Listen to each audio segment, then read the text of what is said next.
Your alternative talk radio contact, The Planet, KGRAradio.com.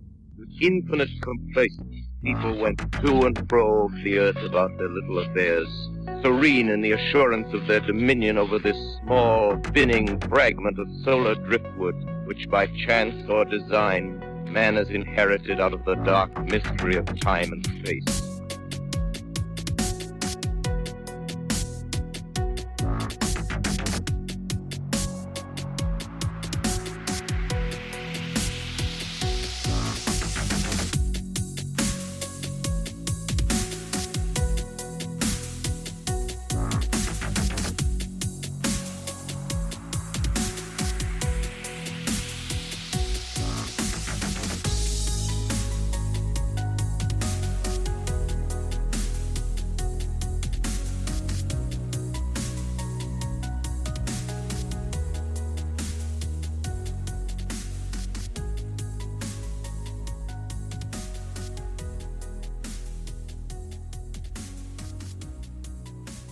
I have that same list in front of me too, and of course I added a couple of the other ones that you put in the other emails as well, especially like the hitchhiker. I definitely want to talk about that. Holy cow. Yeah, that's one of the weaker ones, but it's actually, I don't know, maybe just to a lot of people it'll come across definitely maybe more to them, like some people, realistic in a way, right? Because I know a lot of this stuff is really hard to believe, not to people in Arizona. A lot of people where I'm from, like Flagstaff and Sedona, just straight up will say, yeah, this stuff is here. It's a real thing. There's no debate about it. So, I think a lot of people will find some of this really cool. So, and probably horrifying, like I did. So. Right. Oh yeah, depending on what the experience is and what experiences you've had before, if any, how you process it is, it's not something you can just plan on. It just has to happen, whatever it is, right? Yeah, it just happens out of nowhere. Like, you never see it coming. You guys you're in Arizona now, right? Where did most of these occurrences happen? Just so I know that you guys travel a lot, so are they kind of all over, or are they mostly in the Southwest? Most of these will have happened in an area in particularly around Cottonwood, Arizona, which is and Sedona. So everybody knows Sedona, like the big red rocks and all of that. And right north of there is a town called Flagstaff. So it's like 7,000 feet or something. We got pine trees and we got snow, and that's where I grew up. And then for high school and a little bit after, I was down near Sedona. I don't want to say the exact name of the town. No, that's totally fine. But yeah, it's and the people that are in this place aren't as new age as Sedona people are, so it's got nothing to do with stuff like that. Mm-hmm. Not that there's anything wrong with that stuff at all. It's just I don't know. I'm from Flagstaff. The Northerners we're not all quite like that, but it's definitely a beautiful place to be, though. So yeah, most of this stuff also happened when I was young, and then up until the hitchhiker being the most recent one. That was like a year and a half, 2 years ago. Mm-hmm. And yeah, ever since I've been on the road, things kind of calmed down, which is weird. I feel like you're always moving, you're always out running something, maybe, and maybe not. Maybe I know a lot of this stuff is just where it is. Some things can kind of, you run into or they pass through an area. like especially the like shadow people and the kind of wolfman figures, that they definitely seem to be just there or they'll pass through. And I don't see them on the road as much, which is pretty nice. Yeah, So, that can be helpful. I mean, sometimes you'd like to have a normal night's sleep, I suppose, right? And not have something every single day and every single night. Yeah, I had the opportunity to yeah. finally make it out to Sedona when we were filming for last season for On the Trail UFOs. And what a stunning place. But you're right, it's a totally different vibe as far as the people that are there, which, hey, it's awesome. It's cool. It's just, it's its own entity, that whole area. And we talked about many times on this show about how a lot of times the desert areas or high desert areas can be just as creepy as the deep dark woods. Oh yeah, for sure. If not way creepier in some cases. For example, out where I lived in Flagstaff, it was actually out by the Snow Bowl area. I can say this: my dad actually built a street out there called Sweetwater Trail, and made like a 1/4 mile road, and we had to have like snowmobiles out there in the winter and stuff. And at the age of 8, I got like every kid's best dream in the world, which my family used to be really poor. They had to work really hard. I ended up getting a pony, and of course could share it with, I have like 19 nieces and nephews, and so but I used to take it out into the forest. I'd just get, his name was Jake, and I'd just saddle him up and jump on. I had whole cowboy get up and spurs and all sorts of stuff, but I would just go out into the forest, and my parents wouldn't even worry, even if it was about 10:30 at night.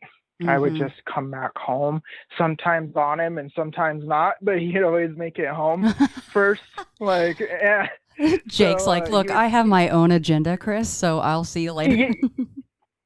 Yeah, he was trying to run me like through the trees and try to knock me off, and I started figuring out where he would do that every time, and then I started to duck and get better at it. And but I'm used to going out there. My dad raised me out in the forest, so I was always okay. We used to go way out into the forest. In fact, we just did it a few days back, way out in the mountains. And yeah, like it's always nice, and I know what it's like out there. My dad and I were up on the ridge in Sedona, and there's 2 black bear within about 60 yards or so of us. And then we saw the mom come up over because we couldn't tell exactly, and I was like, yeah, okay. And then he's like, yeah, those are cubs. And then I was like, oh crap. Yeah. And then the big one. And then I was like, oh wow, they're just walking by. And he was like, yeah, just stay still. Like my dad, even though he was probably shitting his pants, he is just so calm. He is just like, wow, like this is really, really amazing. So yeah, it's funny how that kicks in when you know that you have to stay calm for your kids. Yeah, I bet he was totally shitting his pants. He's like, this could go bad really quickly. And he's so big. Like, he's like a big Irish looking guy. Like and so, you feel comfortable with him, like, yeah, nothing bad can go wrong. Right. But I know he'll giggle and tell the story nowadays and go like, oh man, I was about losing it. So I know, thanks Dad. That was really cool. Yeah. So. Good memories. You're like, well, nothing bad happened. That's all that counts. So. Right. So there's the deep woods, and I'm familiar with that. And then the desert. The desert's a whole nother thing. The desert's more definitely it's like Skinwalker Ranch. That's the best I can describe it. Those places are everywhere. It's not just that one ranch. It's all over the place for sure. And this list you sent me, I'm assuming that is this pretty much chronological order from when you were young to the most recent ones that you could recall? Pretty close. The way I sent you it, I have my original one here, and I kind of revamped it a little bit. But yeah, I tried to do it as best I could in order, but there are some ones a little bit out of place. That's no problem. Yeah, I was just But wondering it's here. close enough. Yeah. It's close enough. Yeah. Well, no, awesome. Well, let's jump in. Did you want to start it at number 1 and go from there? Yeah, let's do it. All right. Okay. So the first things that I remember, again, this is I was about 6 or 7 years old. This is in Flagstaff, near the snowball region, like dense forest out there, and there were hardly any houses out there at all at that time. So my dad builds his house out there, and first house on all this new beautiful land, and it was really cool. I remember the bare bones of the house. We had to move into it, and like taking baths in these tubs. We had to like use a garden hose and put it in. This is like winter. It's freezing. There's a couple feet of snow outside, and you don't have a shower yet. You guys are roughing it. That's actually pretty awesome. Yeah, it's kind of, to look back on, it's so crazy. Like, it's kind of neat what we had to do. And this was in the bathroom. And right across from this bathroom, there's 2 stories, and my parents were always up there. There's a balcony. Right below was the living room. And then behind the living room, there was the kitchen and a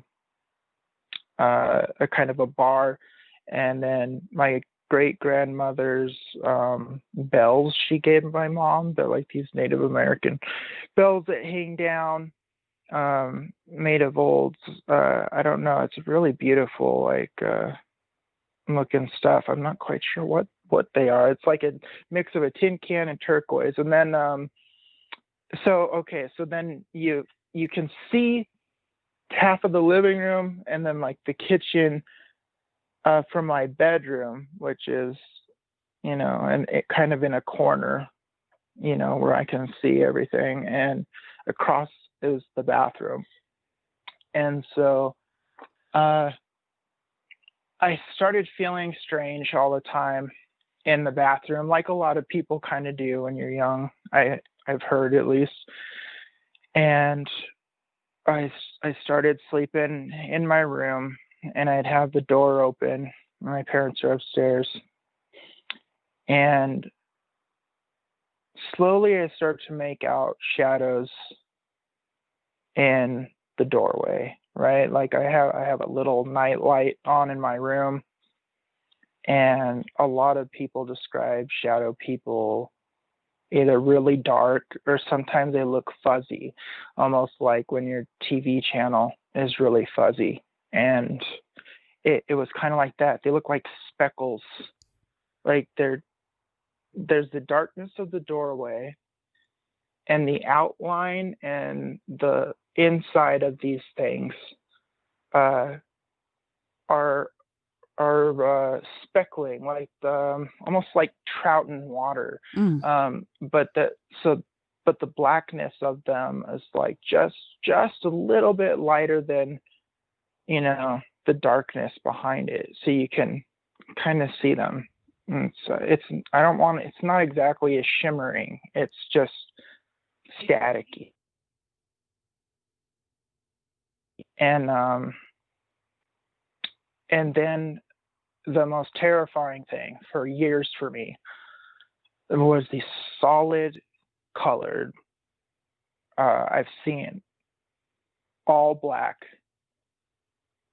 just a straight up dog man. Yeah, he'd come what always looks like, because the bathroom's right across, it's kind of at an angle, so it just looks like he comes out from there. And he'd just kind of start peeking in the doorway. And sometimes it would have red glowing eyes. And it wasn't like, the shimmer, like you talk a lot with Bigfoot and stuff. It's not like that. It has its own glow to it. And then it looks like a wolf man, or a wolf standing on its hind legs. It's about 7 feet tall, 7.5 maybe at the most. And it would just stand there and watch me. And I remember seeing it like all the time. And then things really started to get weird. They could never really come into my room.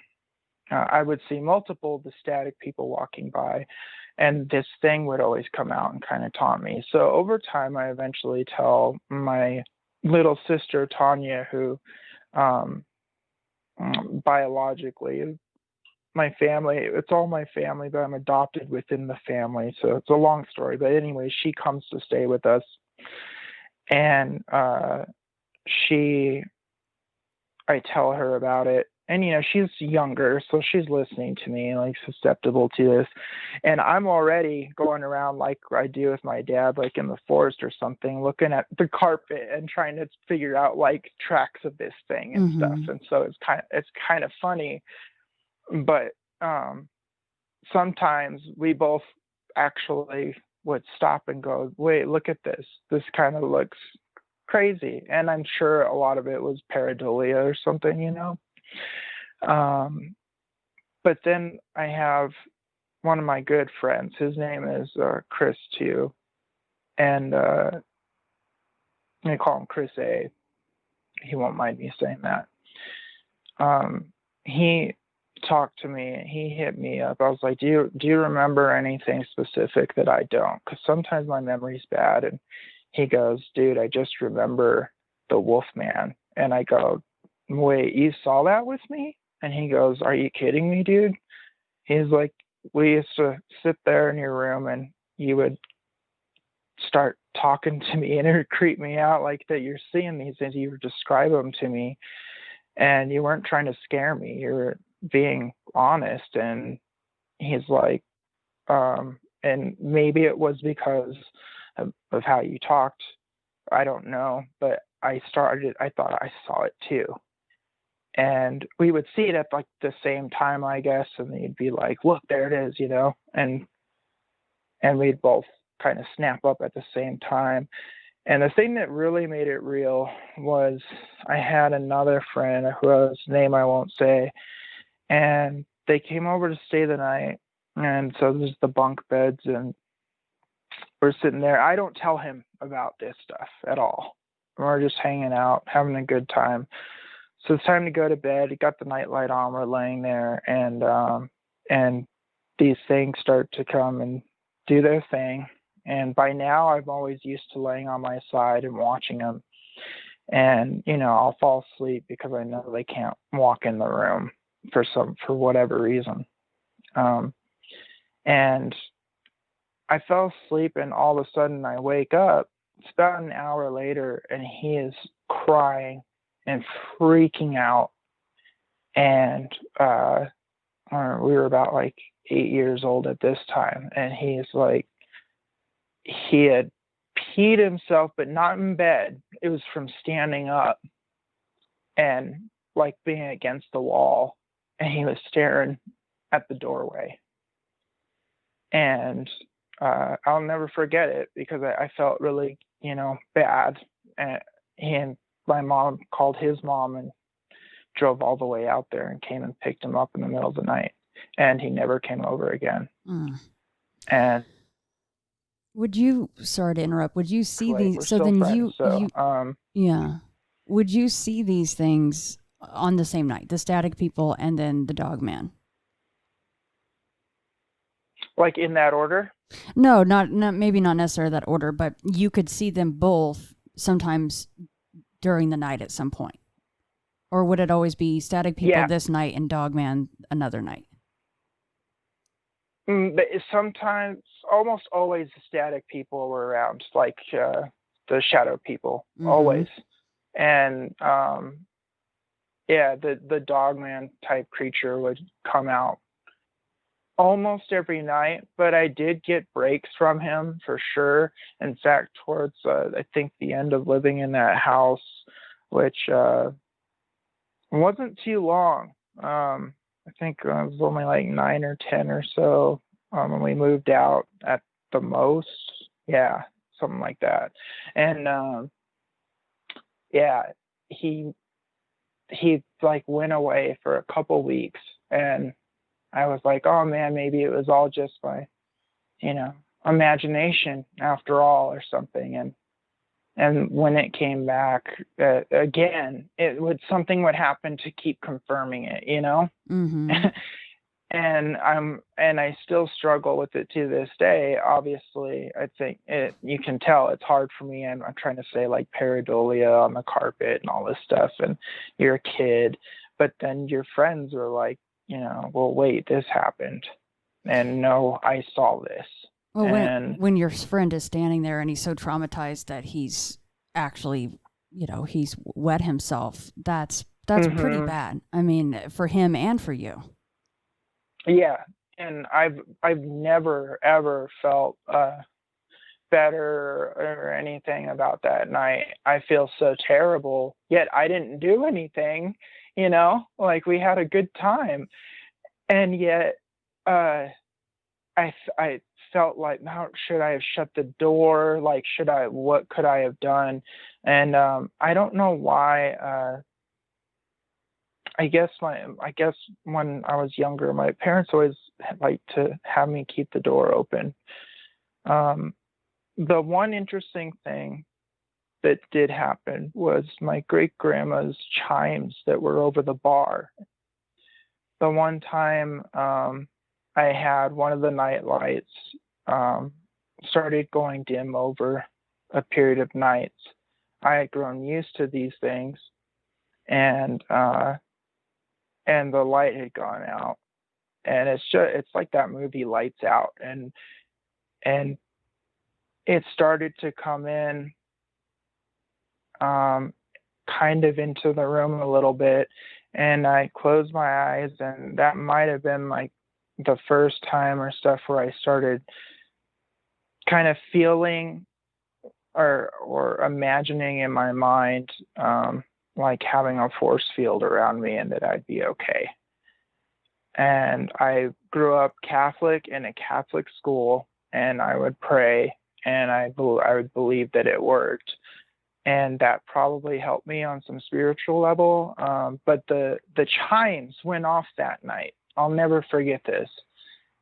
And I kind of opened my eyes, and I see this thing turn around, and it just took off into the bathroom or through the wall, just right gone, like something scared it away.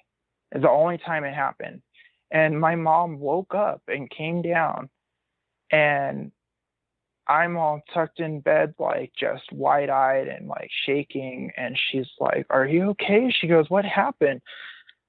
And I was like, "I don't know." I was like, "The chimes just started going." And then she's like, "That's strange. And there's no draft, there's no wind." She put them in a place that they wouldn't just ring if you turned on the AC or the heat. And she goes, "That's interesting." She's like, "Those are your great grandmothers." And I did meet my great grandmother. I have really good memories of her.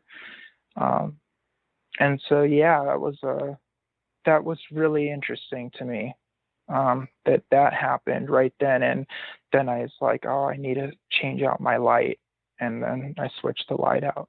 So now, did your parents know about what you were seeing? No. No. I kept that one really secret. They kind of wondered what my friend who, freaked out in the night and stuff. They were like, "Did you say anything?" Or, were you guys telling scary stories or anything like that? And I was like, because, me and my friends, we were into Bigfoot, UFO, scary stories. They had these things in the Catholic grade school library. And that's what got me into that, and pyramids and all this stuff. And so at a young age, we were introduced to these things. And yeah, I never said anything to my one friend about it, but my mom asked me, and I was like, no, like, I swear we were just hanging out, and then I was really tired, and we both just fell asleep, or I thought he did. And he never said that he was, having any discomfort or anything. And that's the next thing I knew. And so, I think eventually I told my mom and dad about it, maybe when we were moving into the next house, and I think they just thought it was my imagination and everything will be okay.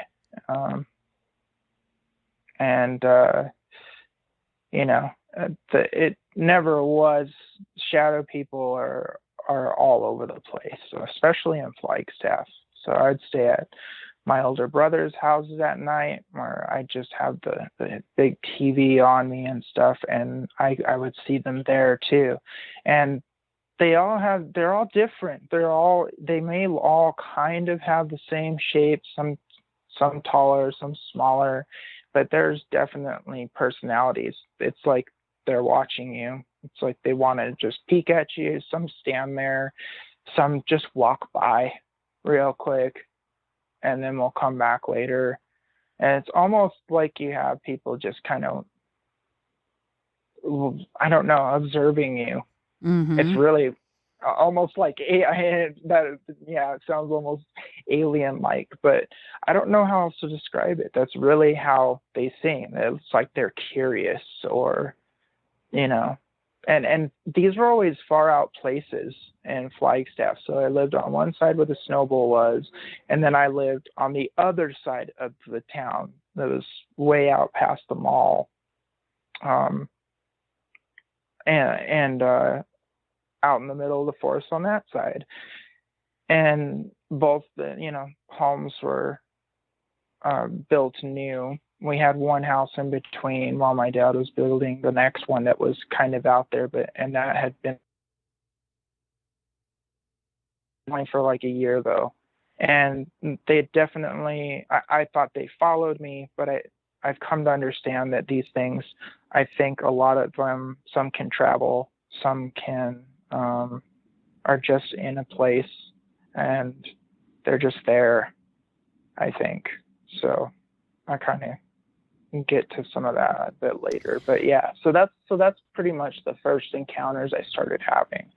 So yeah, as far as, and I like your label, the static people, at least in that house, you've heard the stories of what people might call in the woods, they call it like the predator, like shimmering kind of a situation, right? Mm-hmm. And I know that's not exactly the same, but it reminded me of that, and I think that's a really cool label as far as the static people goes, because as you know, I've seen shadow people just the one time, and they certainly didn't have that staticky situation with them. But as you said, it just seems like there is it runs the gamut as far as how they act, what they look like, if they interact with you, which in some cases can be great if they don't. So, what do you think shadow people are? I get really deep into this stuff. I will say this, over time, I do think some theories are right. I think that the more solid they look and not staticky, the more they are into our reality, maybe, mm-hmm. Or our realm. I think it might be a dimensional thing. I also think that there's a lot of stuff that, the Native Americans are right. We're really, really wise to listen to them. They knew things were always here. They knew where there were bad areas. and I don't know. I think they either live in the same space with us, or well, I want to say it's almost interdimensional, but at the same time, what does that mean? Because we also have, like, time is a human construct. We have cases of people that go into comas and say they wake up, later in the future and describe things that haven't even been invented yet. Mm-hmm. Nuclear bombs, things like that. Like, there's a man, Paul something, from the 1920s who that happened to. And there's other people who have gone into comas and said the same thing. And they said they learn about him afterwards, and doctors and scientists kind of ask him this stuff real quick. And they talked to him, and they mentioned Paul, and he had a detailed diary that he wrote down of everything. And he was a professor, and I guess the book came out by, I think it was his student became the dean of a place in Athens, I want to say. And anyways, he put out his book. It's written in German.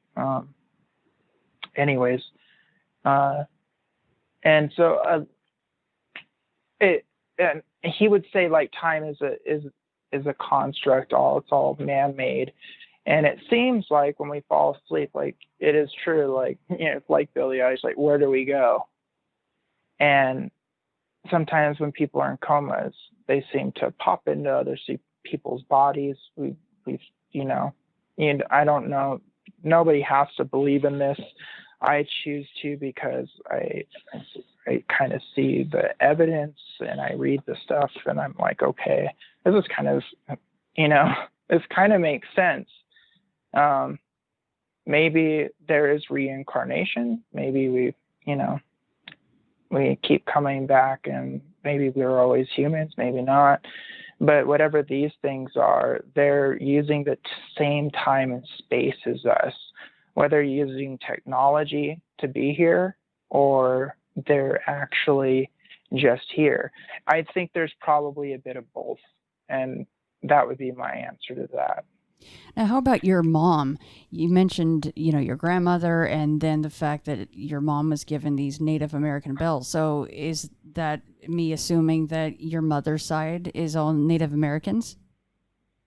No, she has, so her grandmother was Cherokee, and the only one in our family.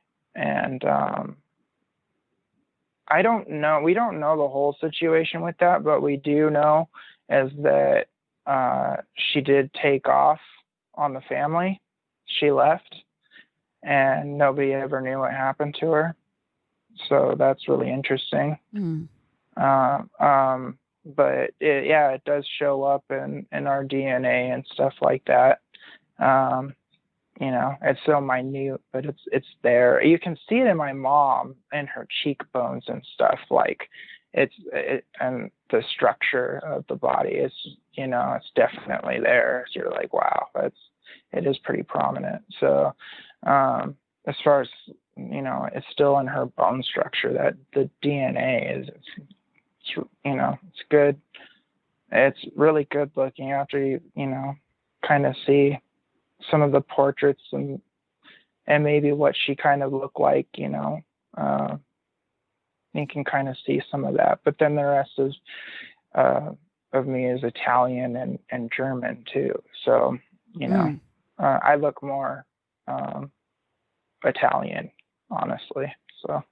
Yeah, they say people of German descent, especially David Paulides has brought this up as far as 411 stuff. A lot of people with German descent having these 411 experiences. So, and of course the whole Native American tie with all kinds of stories. So that's why I was asking that.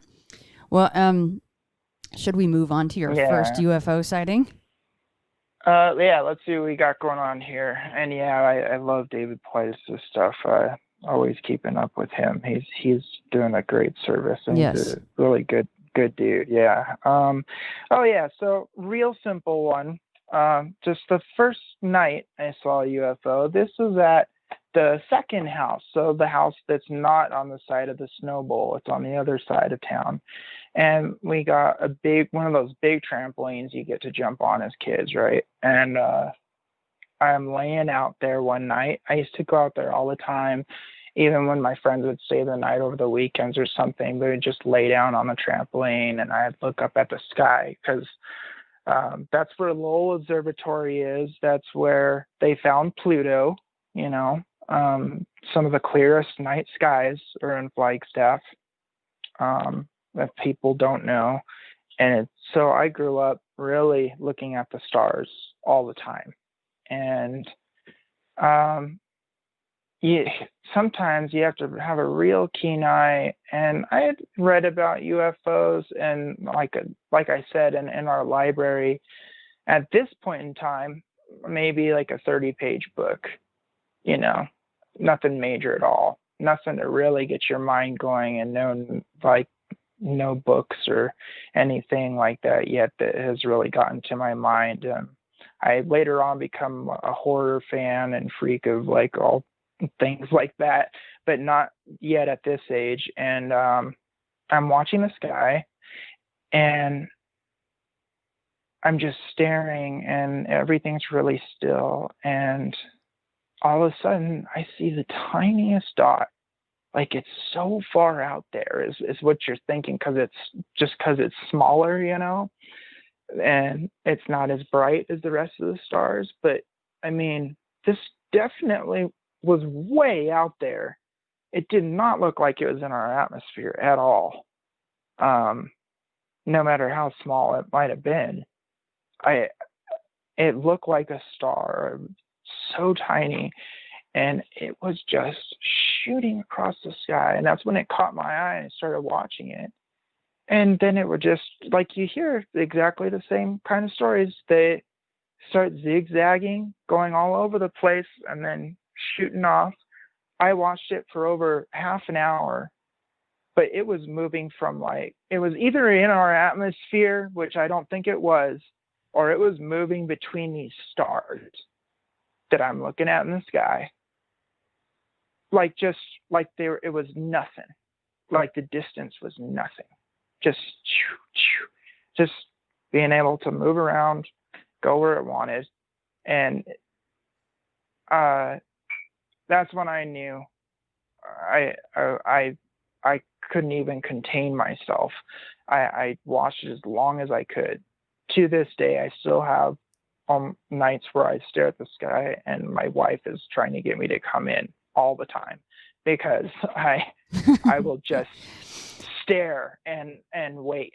And it's funny because usually, like I get into later, I can call out when things are going to happen, and sure enough, stuff will happen, and I don't know what it is. My wife says I must be very in tune with just how things are, and that might be true. So, but yeah, so that's the first time I saw a UFO, and that's just a short story. Now, did the dogman shadow figure follow you to this second house? Yeah, yep, it sure did, and it was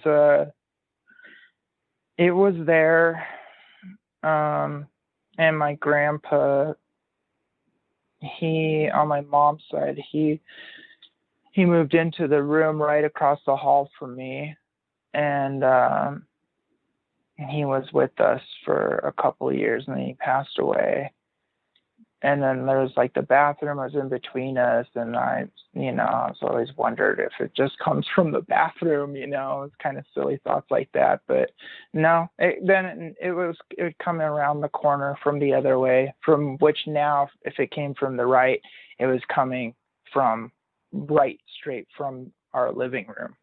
And so I did see it there for a while, and then it just went away. But I swear to God, I can't get its face out of my mind.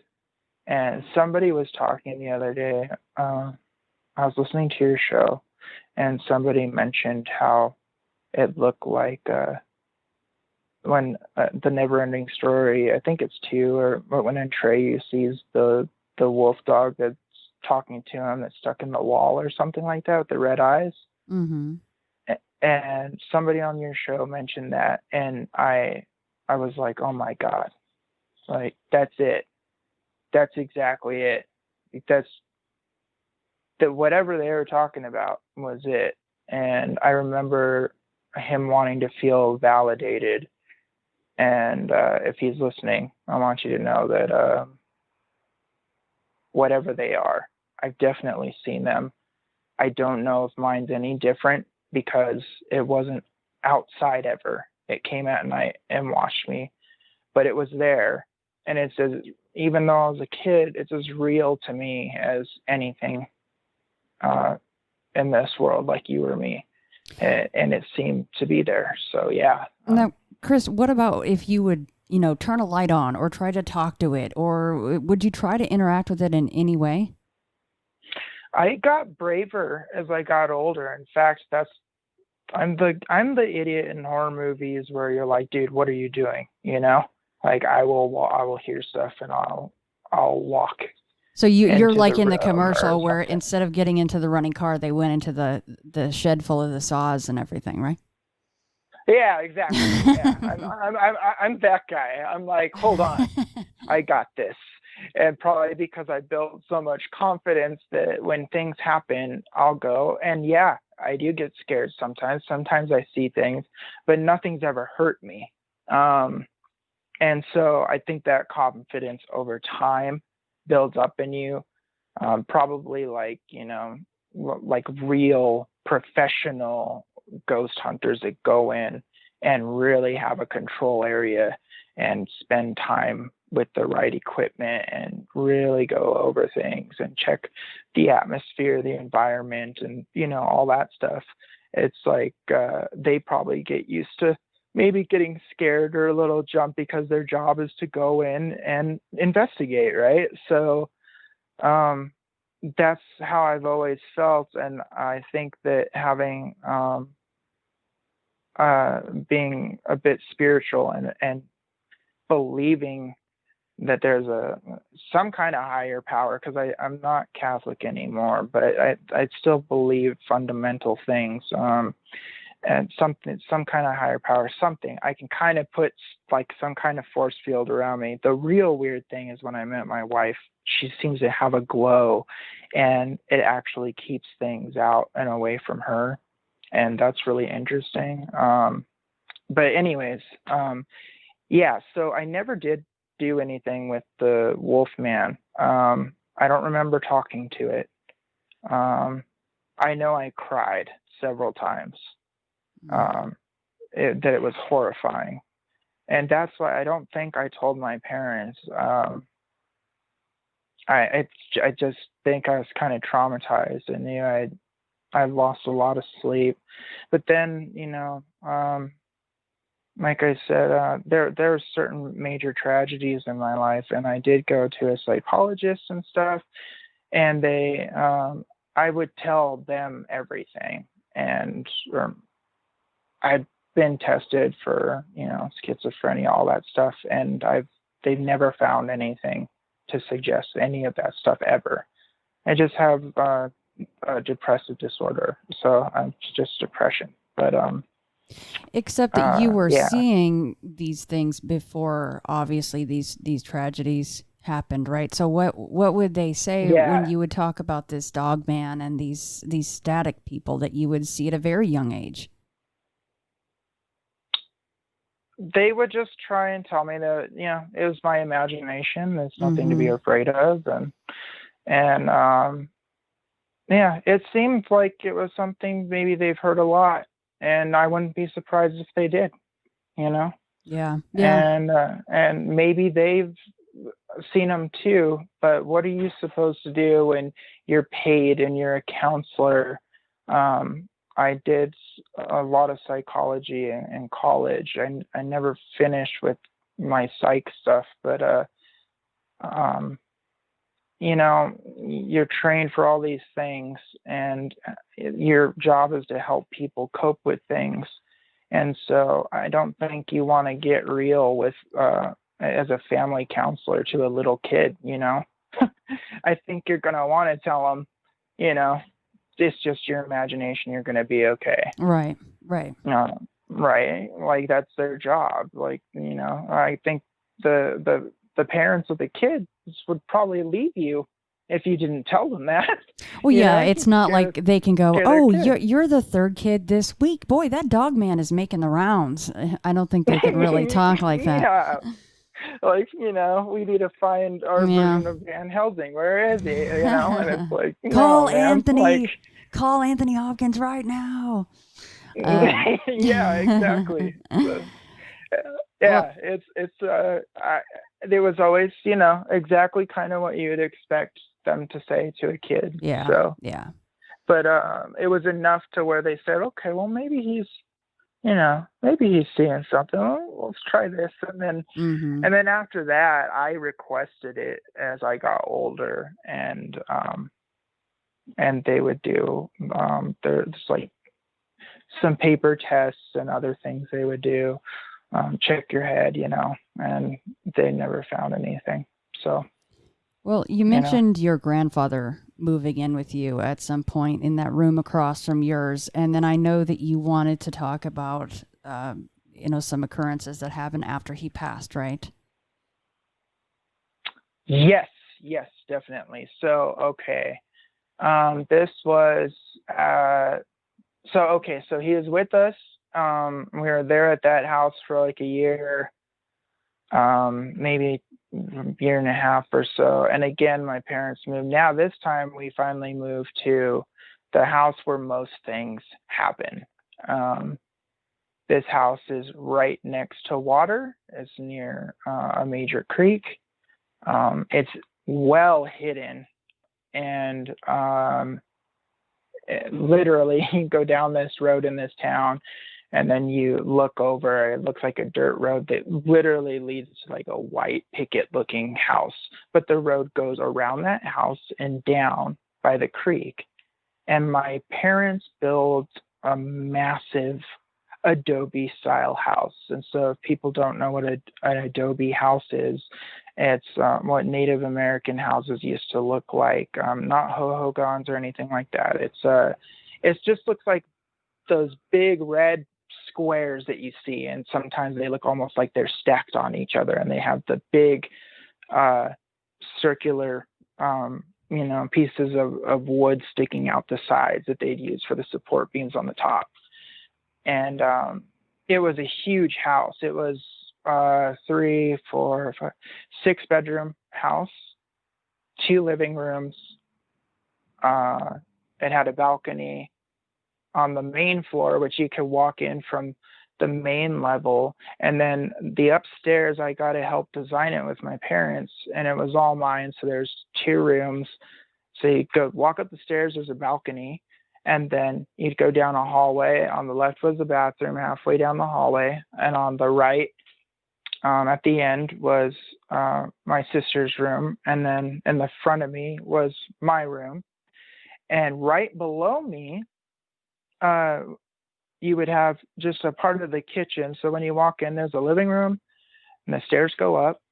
Then there's the kitchen, the dining room, and then it goes back again, and it's almost like all over again. There's a giant living space, and my parents they wanted to start running a care home.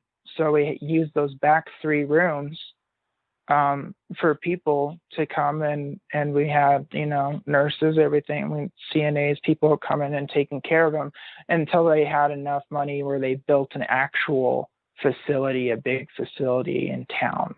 And so for a few years in high school, I was living with these very sweet older people and my grandfather.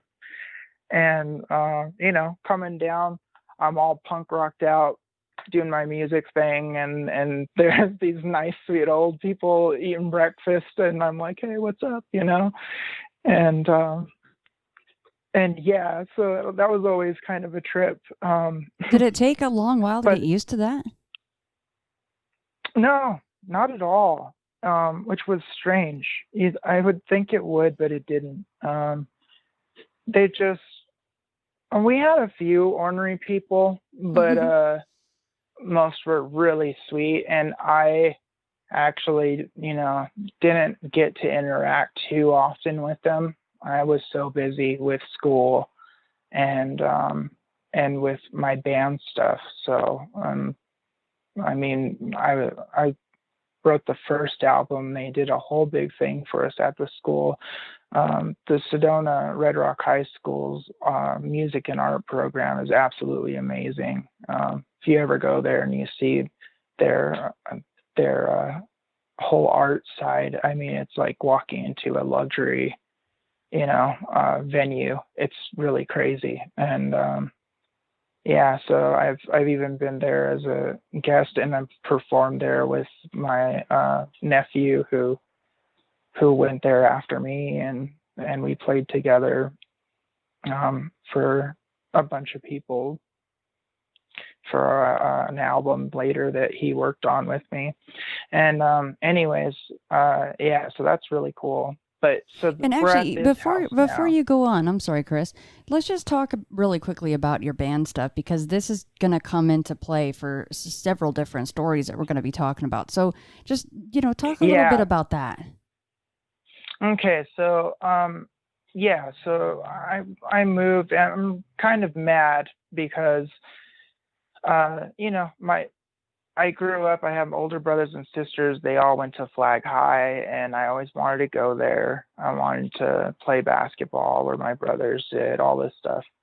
And we ended up moving. And I think that brought out a lot of anger. And, I lost somebody in our family. And that was when my depression first hit, when I was like 12. And now, I'm like 14.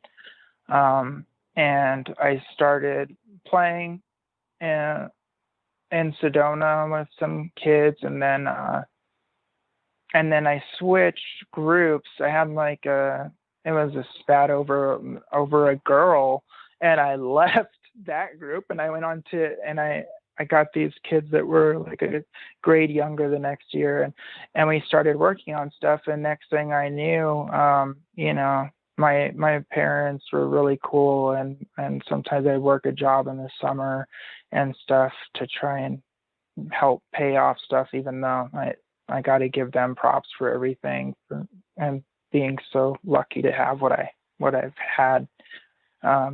Big stacks like amplifiers and everything, and being taught by some really good teachers that actually drove way out to see me in Flagstaff but lived in Sedona. But anyways, to stay on topic, so what happens is in high school, my band does so well that we become semi-popular. We do like these mini tours, especially just opening shows sometimes for a lot of bands from like Hellcat Records or Epitaphs and things like that. So, and this is kind of over a long period of time. There's when I'm young and in high school, and that's when it starts, and then it continues on throughout my life, that kind of stuff. So, it just becomes a theme where, I'm doing that, and I'm also studying all the time, and I end up traveling a lot to LA and out to Maine even right after high school. And then I also stayed after a while back home and opened up 2 businesses, smoke shop when I was like 25.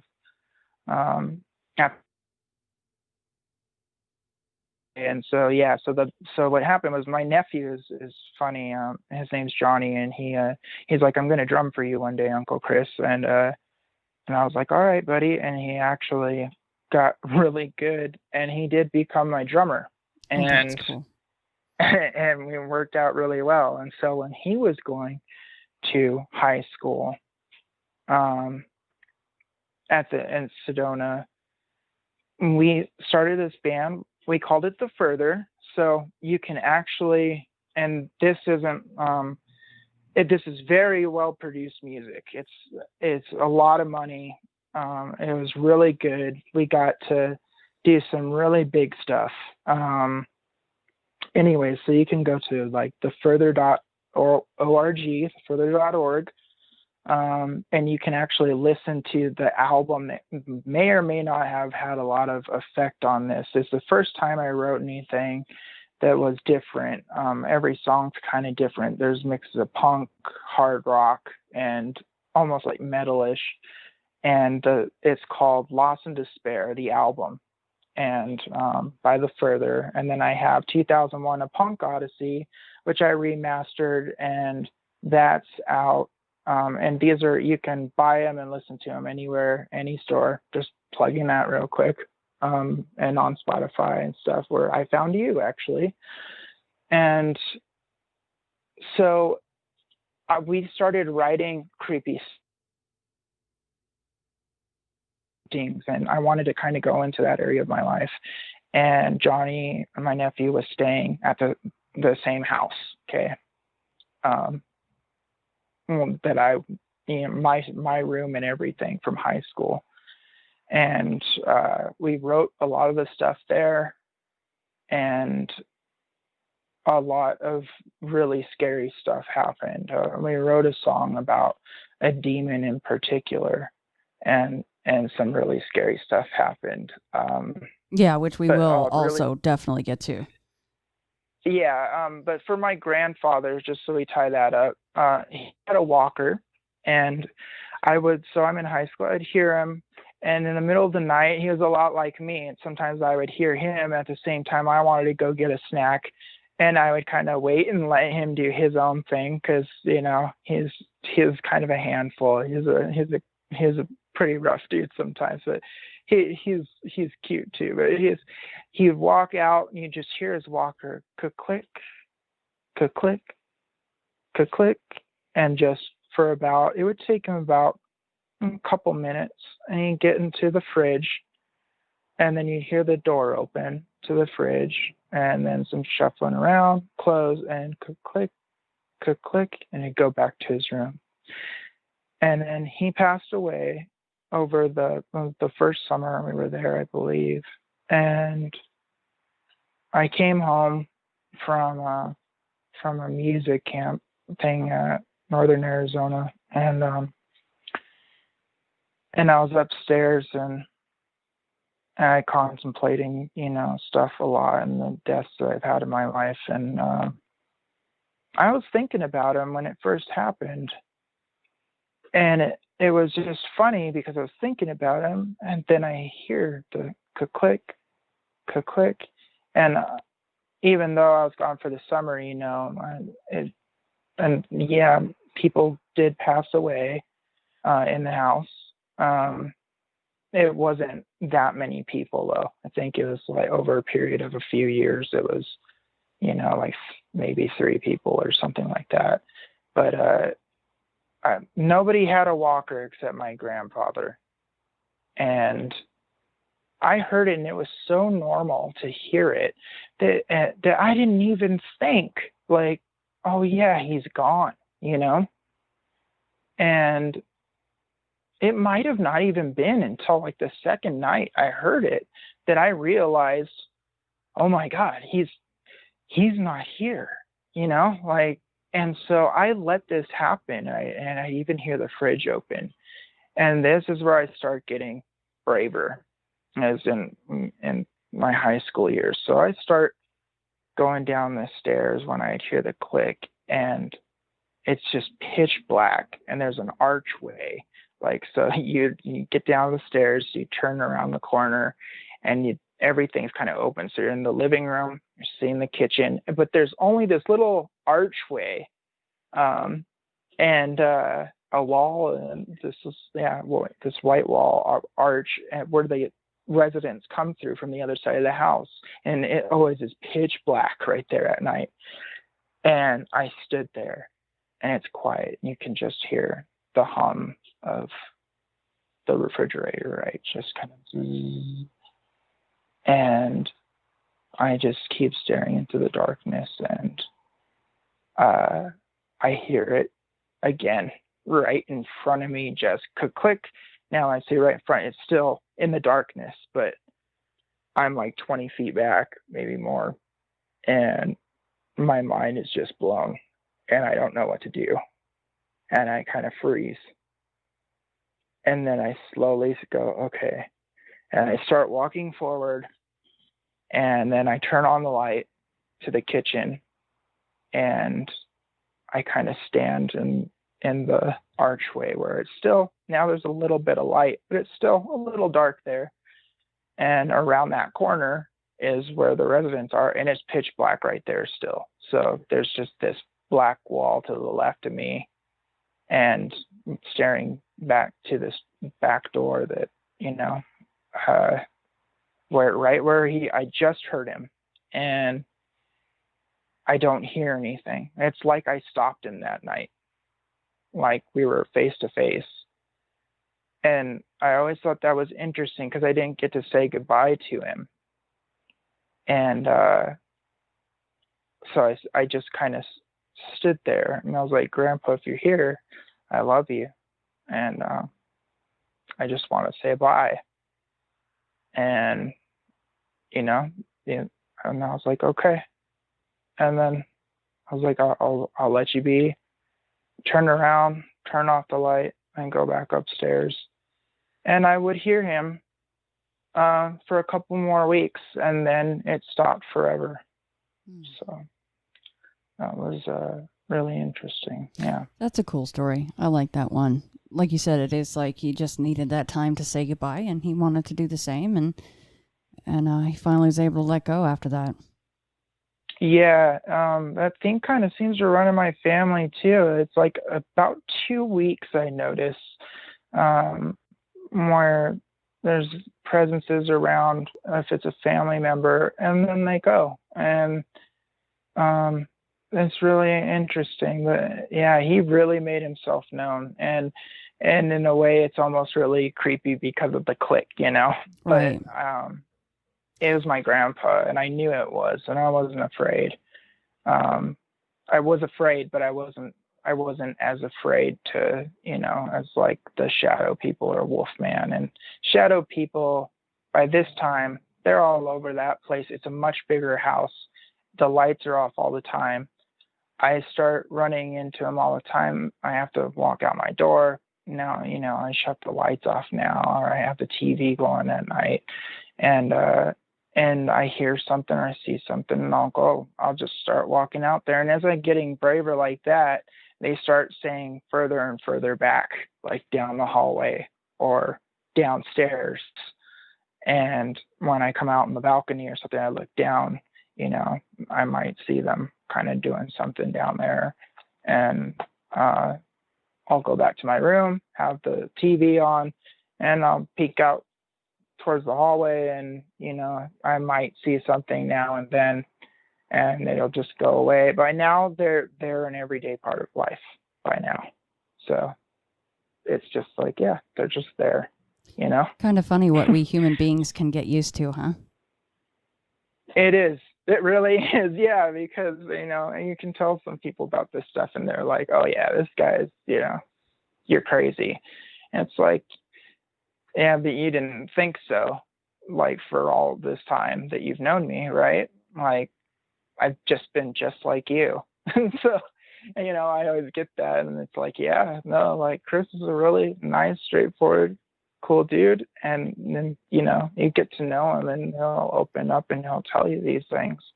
And, Just zipping back really quickly to your band stuff, because I feel like you were being quite modest, which a lot of people can be, but just before we go to the next thing, like your little friend on the roof, which I can't wait to hear this story, can you name one thing that, as far as your band and your work and your accomplishments go, can you name one thing that just blew your mind, that you're going, I can't believe we're doing this right now?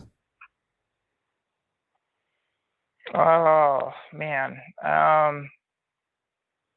I did briefly get to play as a bass player, try out and play for Ginger Fish or Ken Wilson from he's with Rob Zombie now, but he was with Marilyn Manson when I was in LA. So I became a bass player, and it was brief.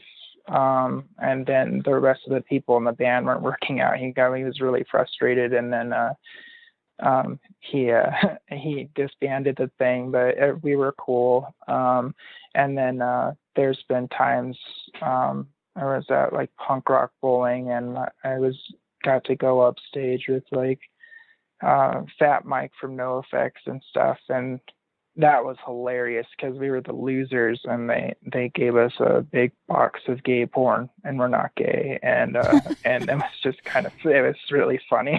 It's so rock and roll because it can be so random sometimes, right? Yeah, it was just hilarious. I mean, we were all just like, oh, you guys, you shouldn't have, and so we were all just having fun, and that was cool. I have pictures, even on like my Facebook and stuff. I backstage with the old bass player of the Deftones.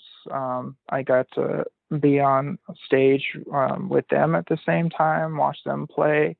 Alice in Chains. I'm not a very big fan of theirs, but I was there for that.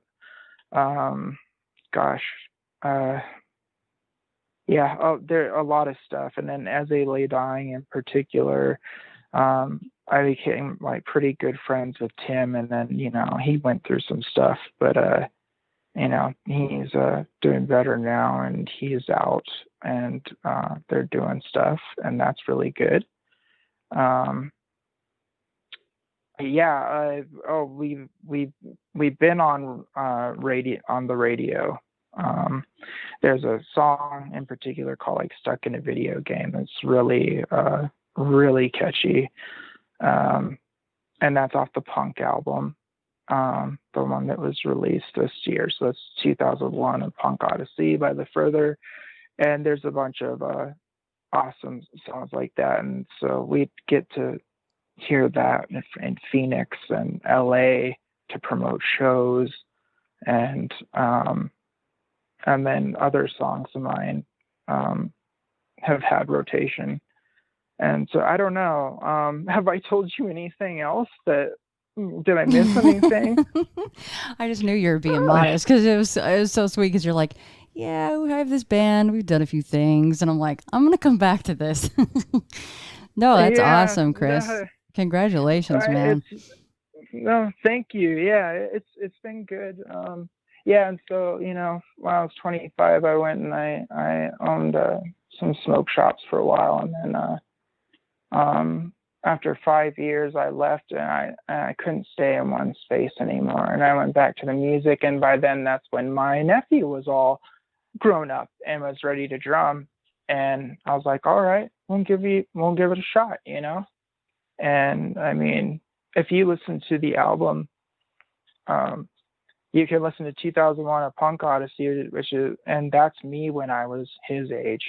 And I wrote all the songs, except there's a few on there and they're credited and they say like who wrote like this or that with me, But I always wrote almost all the songs completely through with guitar, and then I write the bass line and I'd sing.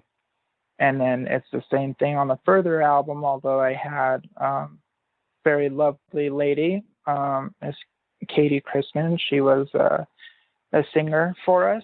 It was her first time doing anything like that, and she was very brave, and she did an amazing job. And another lovely singer named Tori, who came in and did a great job as well, singing her parts and making new stuff. I handed out to Ty and Brian, and of course Austin, our bass player, and my nephew Johnny. So a little shout out to them.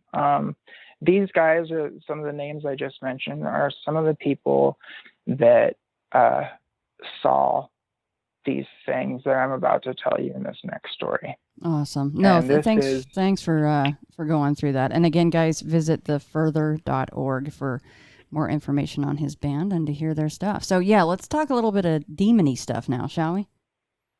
Yes, let's do it. So, while we are writing this stuff with my nephew, this is, later, I'm not in high school anymore. He is.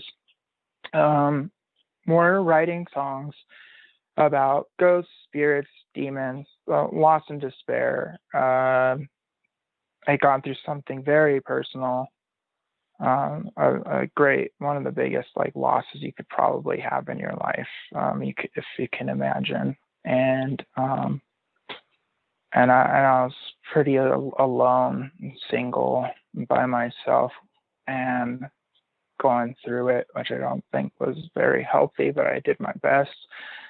And then as some time passes and stuff, and my nephew comes and we want to write about some cool stuff. So we kind of chose this horror genre. And I don't know if this has anything to play in with this, because some of this stuff was happening before we had written anything, but maybe it increased because of how much effort and work and time we put into this stuff, right? We're up there writing the lyrics for Psychotic, and which is all about a demon that this kid tries to warn his parents there's a monster in my room, and it's full of nursery rhymes. And yes, the chorus is off key. That's on purpose. It's supposed to be unsettling. A lot of people will yell at me for that, that don't get it, and horror people get it. And they're like, dude, that's a really good song. It's really creepy. People used to love it live. It was really hard to do live, and it took us a long time to do it. But anyway, so it's supposed to be I made this whole thing up about a demon that possesses Lizzie Borden, and now it's possessed this kid named Mikey, and he's going to do the same thing.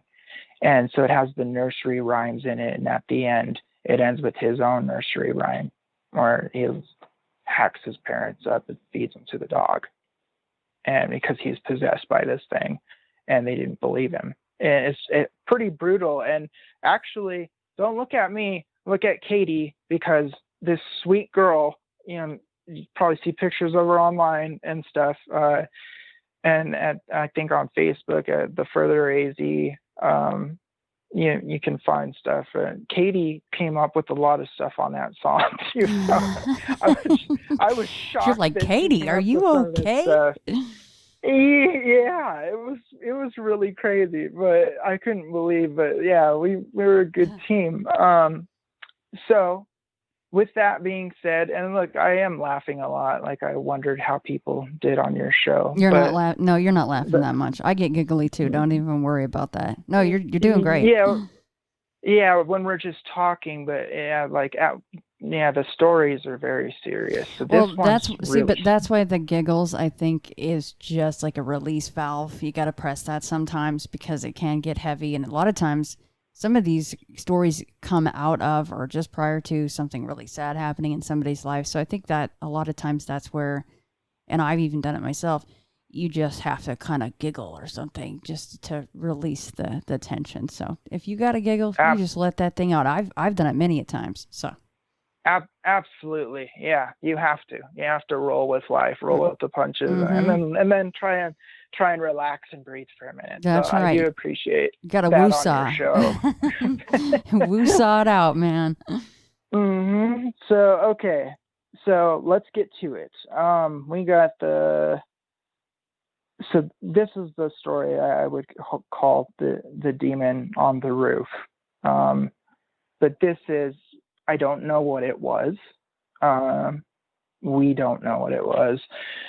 And it was terrifying. This by now, it's there's stuff that I've been able to do where I could see spirits and almost full blown, and where nobody else can sometimes. And I could be like, oh, and even I would know where they are, almost like a feeling or a locator. If there was somebody on a different floor than me, I'd know. And I used to point up, and then you'd hear a knock, like boom. And my friends would be like, "Oh my God, like, how did you do that?" You know? And you Did could do that set all the something time. up? You would call attention to something that was about to happen. Right. And because we would sit there and, it'd either be me and my friend, Boston, or my nephew, Johnny, and people, and they would tell people like, my uncle kind of sees these things sometimes and blah, blah. And so when they come over and hang out or something, they'd be like, "Oh yeah, haha, whatever." And then that's the only time I would do it, because even to spirits, I was trying to be polite. And I would go, if there was one there, because it's not like you could just do this. It's not like, they're just there all the time. But it's enough times, maybe like 5 times in my life, where I've been able to do it in front of people. And I would be like, "Okay, hold on." And I'd be like, "Listen to that top left corner right over there." And then you just hear this, boom.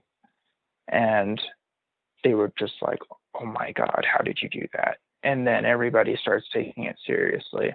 And so there's this one night, my nephew and I are in what's now his room, my old room.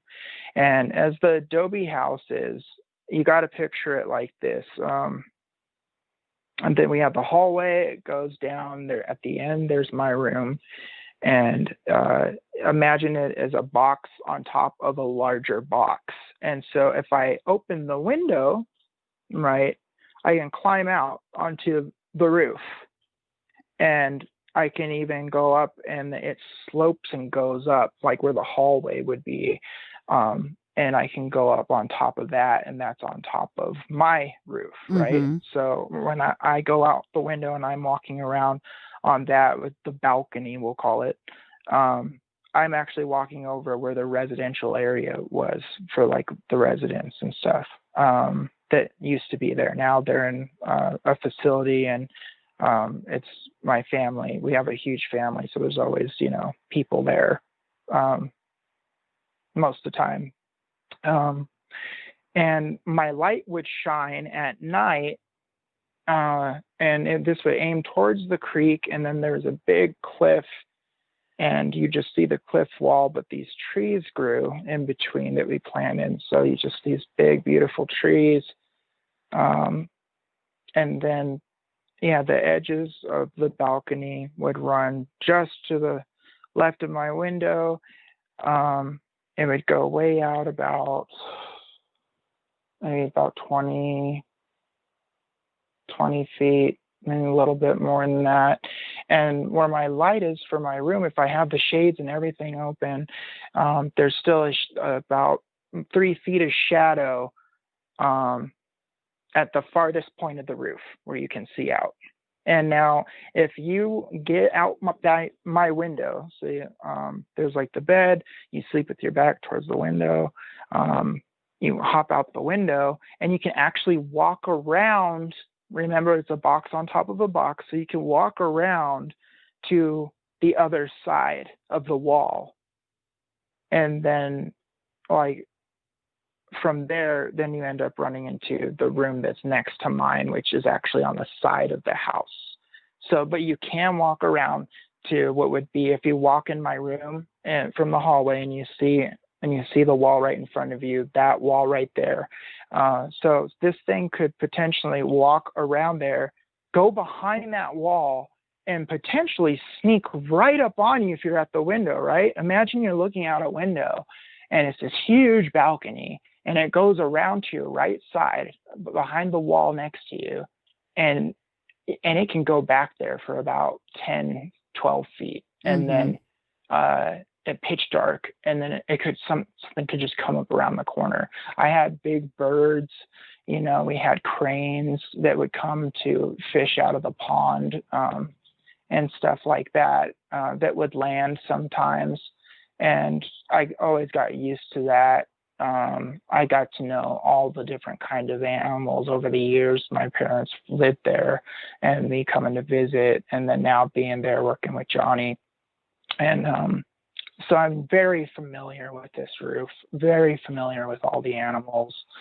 And one night, my nephew and I are sitting there on the bed, and we look out, and humanoid shadow that is almost rough around the edges, like as if it's wearing like some padding, or like, you know, kind of not on its head, but like, you know, football wear on its shoulders or something like that. It's hard to tell you what, because it was a dark shadow. This is where I see my first interactive dark shadow person, but it might not even be that. It could be a cryptid or interdimensional. And what scared me the most is that Johnny could see it too. And we both looked over at the same time. And this thing is just floating. Now, when it gets to each end of the roof, you know, if you're a person, you got to walk, stop, turn around, and then walk the other way. This thing was like watching the pong ball when it just boop, boop, just bouncing back and forth like that, and just automatically, like, its front face would just flip like nothing, almost like a video game, you know, just boop, boop from one side to the other. That's the best way to describe it. Like it was floating on air. And we're terrified.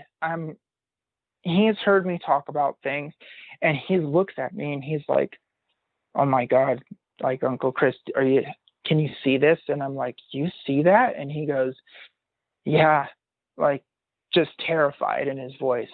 And he's like, "Dude, what the hell is that, man?" And he gets up, just, what is this thing? Like, what do we do? And the window's open and there's no screen because we like to go out there. And I was like, okay. I was like, so I run up, close the window, lock it, and then there's 2 sets of curtains. So I throw down the main shades, and then there's like a jean pull curtain from the sides, and I close it shut. And we sit there and we're like, dude, what in God's name is that? Like, and I tell Johnny, I said, I've never seen anything like that before. I was like, this thing is solid, dude. It's you're seeing it too. I have no idea what this is. And it's quiet. So as we're there,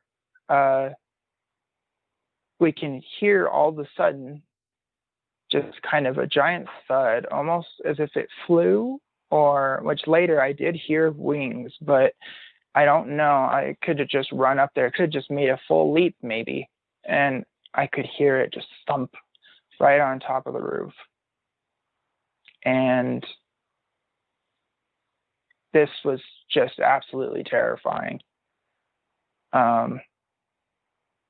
We didn't know what to do. It kept moving around. And I guess the next major thing that happened was I got brave enough. I opened the blinds and stuff again. We have the room light on, as bright as it can be. And the next thing we know, we did like a swoop and a drop down, and we see it just kind of drop and kind of almost like a tuck and roll kind of, and stand up. Almost, it reminds me, it's cheesy, but it almost reminds me kind of like a Jeepers Creepers or something like that, but not quite, you know. It's just to give people a better visual. It's kind of like that. Because of his face? What's that? Did you see its face at all? No. You could never see the features on this thing. Like, it was always just solid black. How tall was it? It was definitely, well, I'm 5'8", and I walked out there on the balcony, and Johnny thought that it was about maybe 1.5 feet taller than me. So you're looking, you know, around 6, 7, about 7 feet maybe. Mm-hmm. So it's like, it wasn't like giant. It was, you know, to me, I think it looked like it was around like my dad's height, like 6'3" or something. And by the way, my parents are much older, and the way they adopted me and stuff, my dad's not he's a strong dude. He would be capable of actually like scaring me and stuff if he wanted to, but he actually hated us going on the roof and stuff, because you have to patch up the roof, and I'd help do that. And so, this definitely wasn't him. He's not, like some guy that would mess with you like this. Like some fun parents are kind of crazy, and no, that's not it. So yeah, he's walking just back and forth on the roof, and we get so scared. I'm like, okay, like, screw this, dude. This is solid. This is real. You and I are both seeing this. Like, we still are trying to wrap our minds around this. So we decide we're going to shoot it. So, like any good kind of redneck would, But we grab but what we do is we grab the airsoft gun, and there's a 22 rifle too, but I just had that in the corner. I didn't really pick that one up, but we did have 2 airsoft, like powerful CO2 ones that really hurt. And we were so frightened. We made a barrier with my desk and a bunch of stuff in front of the window, but so we could still reach and close the window and lock it if we had to. And then we posted the guns on it, and we just sat there and watched it because we didn't know what else to do. What would you do? What would you do if something like that happened to you and you were on the roof and you're just absolutely terrified of something? You know what I mean? I mean, you set shit up like you're in the movie Platoon. You did the right thing. Yeah, and right? Like, I mean, if you're there and this happened to you, I'm telling you right now, you would have either tried to run downstairs and hide. You would have tried to drive away, which I don't think you would want to go outside after you just heard how far it could possibly jump or fly. And then there was, the only other option is to try and defend yourself somehow, or you could try and ignore it. Yeah, I don't think you guys were able to do that because especially after you brought up a good point that I wanted to ask. You said it went from that level of the roof that you could see it to the one that actually is your roof that was above your heads. What is the height difference there? If it got up there and then jumped back down, what was the height? Easily. I think that was, I've even measured that room. I think it's around exactly 10 feet, maybe, or is it 12? 10 or 12 feet. Yeah. Jeez. Yeah, it's so, yeah, this is not normal by any means. It is not a crane. Just the way it moves obviously sets it off being different, but it's solid. And my nephew has never, he's seen some stuff in his life, but he's not like me. He doesn't seem to see the things like me. The girls in my family, the women in my family, like my great grandmother and people have been known to see. Oh, thanks. That's my wife. Yeah, I tell her bless you. No, she's fine. Yeah, she's good. But they actually think that I get this stuff from them because they have, accounts and things that they were told, but my mom was told growing up from her mom about being able to see things. And so it's definitely runs in the blood of the family. And, but Johnny, doesn't really describe these things.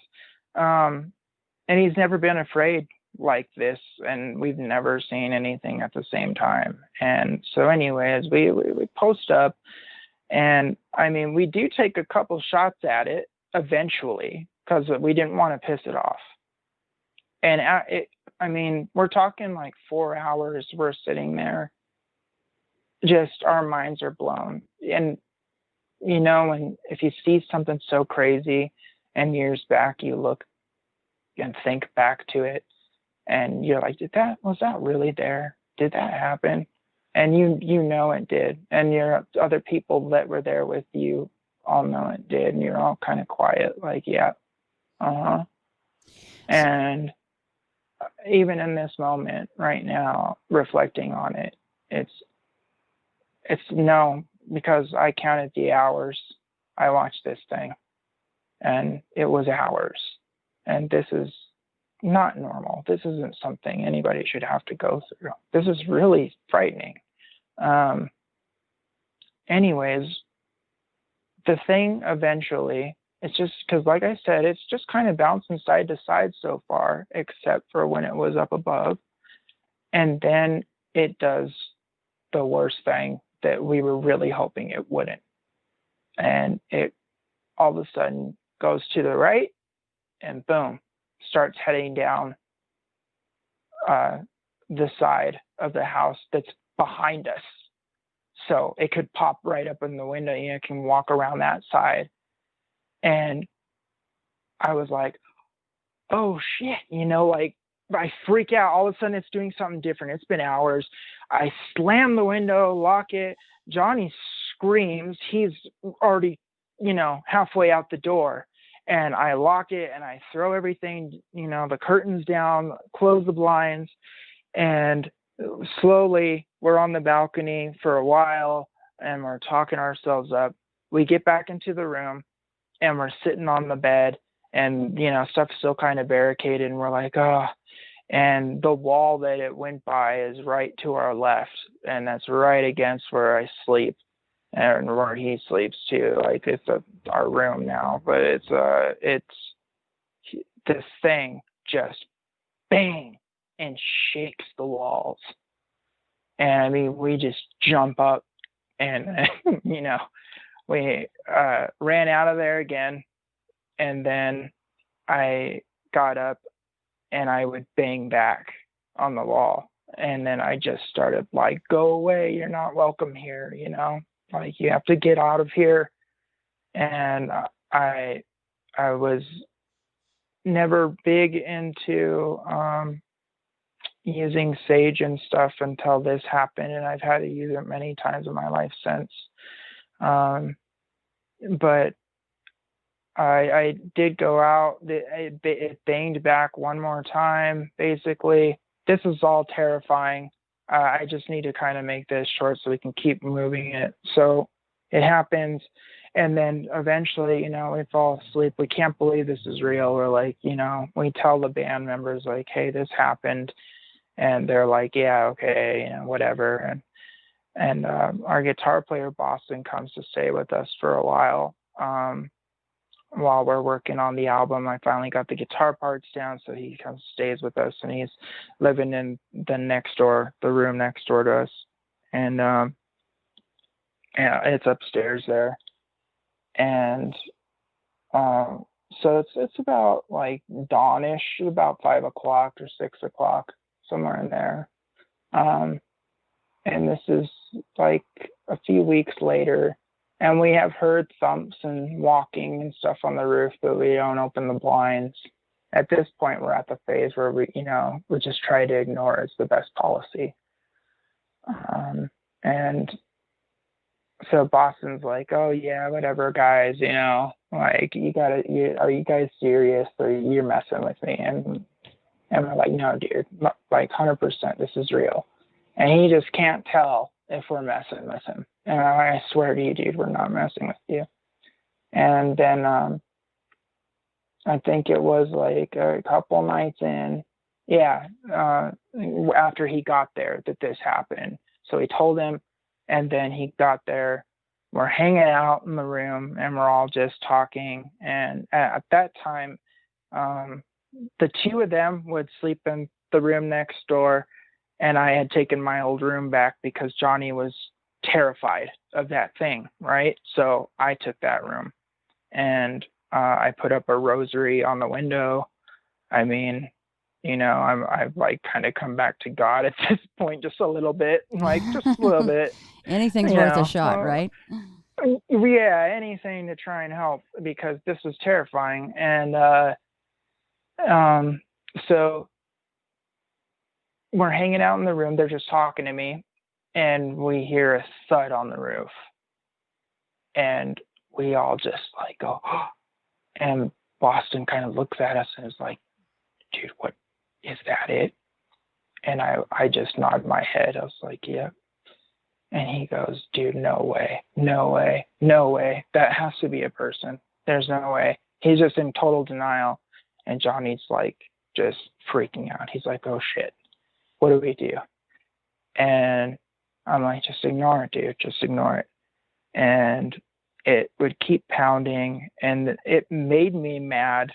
And I did something that to this day I regret, because of how terrifying it was. And it's still light out, by the way. We do have the like the Levi curtains open to the side, and there's these bamboo kind of curtains, and so there's light that's coming in from the outside, and you know, you just can't see very well like outside as a whole. But I take a broom and I stand in the center of the room, and I just banged, and we're all just standing there, and I go boom, boom, boom. And as we stop, it's like 1, 2, and all of a sudden from the right hand corner, you just hear ding, ding, ding, ding, ding, ding, ding, and it just comes up on us. And we literally all just backed away like a circle from the center of the room. And I'm holding the broom, and I've fallen back over on the bed, and I'm like, oh my God. And then you just slowly thumped right back as hard as it could. Just boom, boom, boom, just right back. And I mean, I had just about lost it then. That was so horrifying. What did your None of friend us knew what Boston to say? do. I mean, was he going, what in the actual shit is going on in this place? By like all of us at this point, and Boston is off to my left. His face is just pure terrified, just absolutely, just nothing, just like frightened to death. Oh my God. Like his eyes are wide. He's I mean, like his chin is visibly shaking. Johnny's just, every time this thing comes around, I mean, he's like full body kind of shivering. It's like Scooby-Doo or something, you know? You see like Shaggy shaking. Like, I mean, like legitimately terrifying. And he's like, oh my God, dude. Like, and I go, let's go. Like, go into the other room. Like, even though it's above us, whatever. So we go into the other room, and we close the door for a minute, and we know like it's probably still right up there, but luckily it doesn't come over there. It doesn't bang back. It's stopped now. Maybe it's used all its energy. Maybe it's just messing with us. It shouldn't have knocked, that's for sure. And he was like, dude, that's insane. That's insane. Oh, that And shows like, real yeah, intelligence to knock back the 3 times after you knocked. Yep, exactly. And that's why, you know, that's when I realized, because Johnny and I would sit there and debate, like, could it have been this, dude? Could it have been a crane? Like, or at least what we saw, but what we hear up above us when we hear footsteps, like we're trying to somehow rationalize that in our mind, right? And we're going through, and we did the classic thing where we're going through everything that could possibly get on the roof. And I'm like, no, the weight's not right. I mean, I went up there, and he stayed down below in the middle of the day, and I walked around and I stomped as hard as I could. And we actually like recorded that so I could hear it too, because we had a little, we had our mixer there. So when I could write stuff, I could put it on the mixer, and then we could kind of rehearse it and put the songs together, and then we'd go into the studio in Sedona. So I had put the room mic in so I could hear it when I came back, and Johnny's like, it's not even close. And I was like about 165, 170. I would say, like pounds. And I stomped hard. I jumped up and down, and I'm listening to the recordings, and I'm like, yeah, that's substantial. You can hear it's like a human, but this isn't it. Like this thing is just, the thuds are much low end. Being a sound engineer and stuff, I can tell just from the mics that I used and everything. And Johnny was like, nope, that's not it. I mean, you're talking almost every day we're going into a studio producing an extremely expensive album, and we're listening, and I do the editing with my producer, just sitting there for hours focusing on just the tiniest sounds, right? Like we're listening to every little audio thing to try and make this thing as best we can. And so our ears are like super trained, and we're listening for this, and it's just not the same. It's not a person. I tried it with bigger boots. I tried it with just my regular shoes. And not to mention the whole scaling of the 10 or 11 foot wall to get up on the roof, and then to jump back down like it's no big deal, and do that whole weird tuck and roll move that you mentioned earlier is super creepy. Did it have clothes on? What about that? Like I said, the shadow of it was all dark. If it had clothes, it's blended into whatever it is. Right. It looks like a complete entity. Like, I wish there was more detail I could give you, but there isn't. This thing's just a black mass with edges on it. On its shoulder, I can, like, as most descriptive as I can, on its left shoulder almost looked like it had like either a tumor or one giant kind of like a puffed up muscle on the side, and almost pointy sticking out, almost like old armor or something weird, or almost like you would see an arachnid or something, or like an ant would have, how their legs are like built up almost like little triangles, you know, when you see them like that. And so on the shoulder, on its left shoulder, it stuck out like that. So let's say this thing was some kind of cryptid, and it might be all black like that.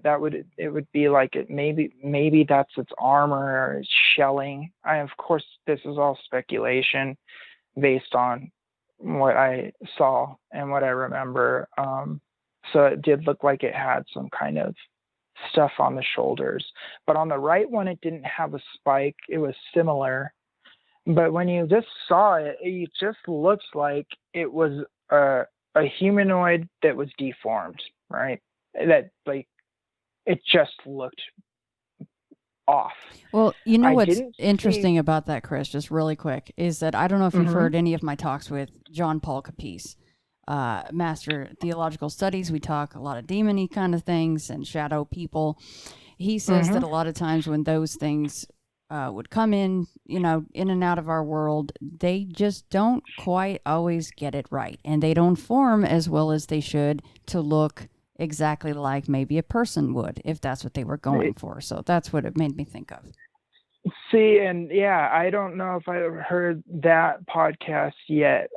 We've been listening to your podcast for a while. We bounce around, but I'll have to check that out. I actually try not to listen to too much demon stuff because I am not sure if it's exactly true, but I think it might be. My wife has a thing where she thinks that they exist, but she thinks that certain people like me can maybe bring them into this world or help them.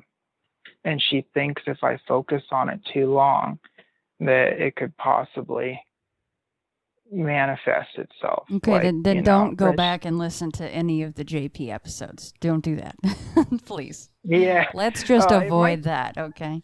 Yeah, it might be educational. And I mean, I do watch things here and there, but I tend to try and stay away from it just because if this happened to you, and some of this stuff that happened to me, you just want to try and avoid it as best you can. No, I totally understand that. Now, what about physical evidence of it that may have been left behind? Any scratches on the wall? Any marks on the roof where you could walk on? Absolutely. So this is what happens next. Is so later that same night, I'm resting. The boys are in the room next door. My door's open. Theirs is kind of half shut. They're listening to something. Was it from the phone? No, it was a disc. It was a 3-disc changer, and so they're listening to CDs, and all of a sudden, there's this terrifying scream. Now, I didn't hear this. I was actually nearly asleep. And the boys come bursting through the room, and there are tears in their eyes. Okay. Like, Boston's a grown man, and, he's 24 or 23, somewhere in there. Tears in his eyes. Johnny shaking profusely, tears in his eyes, just in the split second. And they're yelling, shouting, and I'm like, whoa, what's going on? They're like, looking at each other, just like both trying to talk at the same time. I'm like, dude, stop. I'm like, Boston, just breathe. And I'm like, Boston, what happened? And he goes, oh my God, dude, we're listening to this record, and he names which one, and I'm like, okay, yeah. Like, and he goes, and they don't ever stop in the songs or anything. I'm like, yeah. And he goes, dude, no, something just came over the speakers and screamed. It was like a death rattle. Like it was like a woman dying, and it was like they saw the volume go up on it as it was happening. It started to scream. They jumped, they looked, and they see the dial and the numbers going up on the screen. And so as the scream happens, it gets louder. And that's when they bolted out of the room, and it just cuts, I guess. So I'm kind of woken up by as they're entering my room, and this is what they're telling me. And I'm like, okay, calm down. Now I have the incenses and the sage. I've been doing this with the house, and it seems to be helping. So I go in the room. I am not even afraid anymore. I sit there. I start saging the room, and I sit down. And then finally they come in the room. They sit down with me, and I go, guys, listen, this is what I've learned. And Johnny and I have learned, Boston. I'm like, is that if stuff happens, don't react.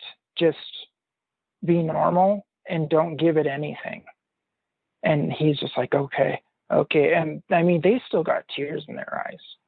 And I'm just trying to tell them what I know the best I can. I'm like, so just don't give it anything. Everything's going to be okay. All of a sudden, there's scratching to the right of me on their wall, out their window. There's it looks like a mini like balcony, but it's only about 1.5 feet wide, and it goes down below their window, so you'd have to step out of it. It's on the other side of the house, and it's a storm drain. Okay. And so from the top of the house, you just have where the thing's always walking around. You do have a drain that's right there where the air conditioning unit is too, by the way. And it can, the rain comes, or if something's wrong with the AC, if stuff leaks and stuff, it'll pour down there, and it'll pour into there and then down to the ground from there. And so I hear the scratching. They're terrified. I am so done with this thing. I fling open the blinds, and they're just screaming, and I'm just like, don't worry about it. I'm just mad as hell now. And I open the window, and they have a screen on that one, and I'm looking, and I'm like, where are you? You know, just screaming at this thing. I pop open the screen, and I look, and the scratches, there's not anything really there. There looks like there could be some white ones, but the next morning, there's nothing there. And this is where it gets really creepy, though. I close the window, I close the blinds, and I just sit there with them as long as I can that night. And we start hearing, like, it sounds like rain is coming down the gutter, or more appropriately, it literally sounds like something's taking a pee right down onto the window. And I mean, that's how it sounded. It was a stream, and it's a clear night. And they're like, what the hell is that? And we all look at each other, and we all know exactly what it is. We're like, dude, that thing is pissing down the window. It has to be. That's what that is. And I'm like, okay, that's what it sounds like. And I'm thinking, and it's still going. And I'm like, okay, but there is a drain there. There is a drain. So just like chill out. Yeah, I'm still trying to rationalize with this thing, even though we know it's there. I'm still trying to convince myself that, you know, it's the AC. And I don't know why I keep trying to do that and almost, you know, try to deny myself of what I've seen. When it's really horrifying, that's what happens. But so I open the window. We all look together, and it's this black goo, and it had stopped, and we had waited, and we opened the window, and it's coming like down, like, yeah, could it come from the pipe, but the pipe sticks out and then go like where it would come down the drain if there was anything up there. It looked like this thing may have been flying, or right on the edge of the balcony up at the top was peeing down or something. And that's just how we imagine it. We don't know what it was. And it's black, and it's gooey, and you know, I don't have anything really to touch it with, and I wasn't going to dare touch it because I don't know what that is, and I don't know if touching it will have an effect. And I'm like, leave it alone. And we close the door. Like I said, in the morning, we open it. There's no scratches, and the goo is gone. I go up on the roof. I check out. The AC has been known. It has had some leaks and stuff, but nothing like that.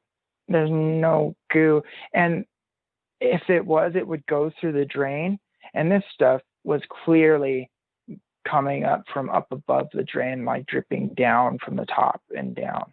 And we all saw it. And we thought for sure it's going to be in there more in the morning. We'll show Dad, you know. And because we didn't mention too much of this to him, because we just didn't want him to think we were sound, you know, crazy and, you know, just messed up or something. Mm-hmm. And so, so the goo's gone. I go down. The goo is gone level. In the morning. Yeah. And I go down and I look in the ground. There's nothing there. And I just don't know how to explain it. At this point, I'm wondering if we're all seeing some kind of mass hallucination or what is happening anymore, because I gotten mad now. I've gone through all these different stages with this thing, right? And it's come down to me going, I have no clue. I have no idea. And then, you know, this is close to when I'm like, I need another psych test. This is insane. Hey, at least there was other people there with you for this one. Right. So that's the thing, is everybody saw it. Everybody reacts to the same thing. It's crazy. And we had a family reunion, and when you're up there on the balcony, the nephews and stuff, and I think this was before all that, when Johnny came to stay and we were making the album, but we were up there, and our neighbor next door, we can see with these big, beautiful fields off to our right, and he had sheep and stuff, and they would go up to his property, kind of up the slope, and it was all grass. And I think I wrote this down for you. But we all go out there, we're watching the sky up on the roof, and we look down, and this is with almost all my nieces and nephews, like a bunch of us. We looked down into his field, and we've been up there most of the night. We put out like chairs and stuff. And it's like about 9 or so at night now. And we look down, and there's these glowing orbs in his field, perfectly, it's hard to tell that maybe like 3 feet apart and a little bit bigger than a softball or baseball. And it's just sitting there glowing. Now, when was this in green. relation to the thing on the roof? Is this soon after? So this was actually before that. That's why I'm trying to jump back real quick. But anyway, we go down to look, and we have spotters on the top of the roof. And I go down to the field to take a look. And you can't see anything. And I look up at my niece and nephew, and I'm like, hey, you guys still see it? And they're like, yeah, it's right there. It's in front of you. And the grass is only like 2 inches tall. And, I went onto his property line, and I'm looking, and there's nothing there. And I have some of the other kids with me too. And we're shouting back, there's nothing here. And they're going, you're like standing on it. And so then we're like, no, there's nothing. And then we walk back, we get back up on the roof, and there they are again. And we're just baffled. I mean, eventually we all go in for the night, and I never see them again. And we all have that. We all have that memory. We all remember it. Don't know what that was. Tell you, and I don't know. That's why I'm just throwing it in there briefly. It did happen before all this, maybe about a year or two before at most. It was during the summer. I think it was in July for sure, like end of July. And the creature that would have been, let's see, I think around the demon stuff like was happening around August when it started. So maybe it was pretty close together. I mean, as far as that goo stuff goes, because the thing is, you guys distinctly felt like it was standing out there and pissing against the window, which is a very distinct sound, right? I mean, if you picture that, you can hear it. Right. What exactly. That would sound like, I'm saying, and then, yeah. But it's not even liquid. It's a goo. How would that even make that sound? That's the thing, right? Is I expect to see some kind of like water or yellow water or something, and it's not. It's stopped. I mean, but there's a trail of it. It's black like blood or like oil. Was the residue left at least, or was the window completely clean the next day? No, so it didn't go on the window. So if we had to actually remove the screen, stick our heads, and the drain was to the right, and like the lower part, the lower basins right along the window, but it would go out, so it could hold the most water if it was a really rainy day. So it'd be about a foot off to each side under the window, and it was just off to the right, and there's a drain, and you could see the black mark, because we took a flashlight so I could see how far up it went. And I also went out, we'll finish this. So I have looked up, and that's how I saw it. It didn't come from the drain. And then it literally looked like a gross pile of like blackberry jelly or something, like a lot of it, like a half a a paint can dumped on of blackberry jelly, kind of is a good way to describe it. Just spluted it into the storm drain. That's what it looked like. What in the hell was that? I don't know. And how could it disappear? That's what I'm saying. I have no idea. I have no clue. Nothing makes sense. And, that's why this thing terrifies me. Is it's so unbelievable and it's so crazy. But we all saw this thing, and we were all there, and we all can tell you this story. We can all tell you what happened. And you never saw it again? I heard the knocks and stuff, but no, I never saw it again. After that night, what happened was I took the sage. I was so upset. I didn't care, and I did the running into the shed with the chainsaw thing. I opened the window to the room, and I climbed out with the flashlight, and I started just saging up on top of the roof. And I thought I heard it up above me, like it was up above my roof. So I was hopping over the different sections of the roof till I could get up to the slope where I could walk up to where I was on top of where we would hear it, on top of my room, which is the highest point of the house. And I was smudging it, and that's when I was up there too, and I could see the black ooze, and it just looked like it started splashing from the top, and it came down and into the drain. So I could see that. But again, there's no way I'm touching it now. Could we have gotten some put in a bag? Yeah, and yes, I did think about it, but at the same time, on a spiritual level, I felt like maybe not. And I almost feel like in this interview, I'm saying like spiritual too much, like I'm super religious and stuff like that. And I have my own beliefs, but that this has nothing to do with that. Like, it's just what it feels like. These things, shadow people, this thing, it feels like the Native Americans will tell you, right? Like it's a spiritual thing. It's a thing of the land. They're here. They're interdimensional. They can come through. They can be here. They can terrify us. They can do all sorts of things. Some are friendly, helpful. Some are ancestors. Some are creatures, like skinwalkers. And that's the feeling you get. And you'll know if it happens to you out in the desert and anything weird like that happens to you, because you will feel it in your gut, and you will just instantly know that something wasn't right. And you'll know, you would just know that feeling.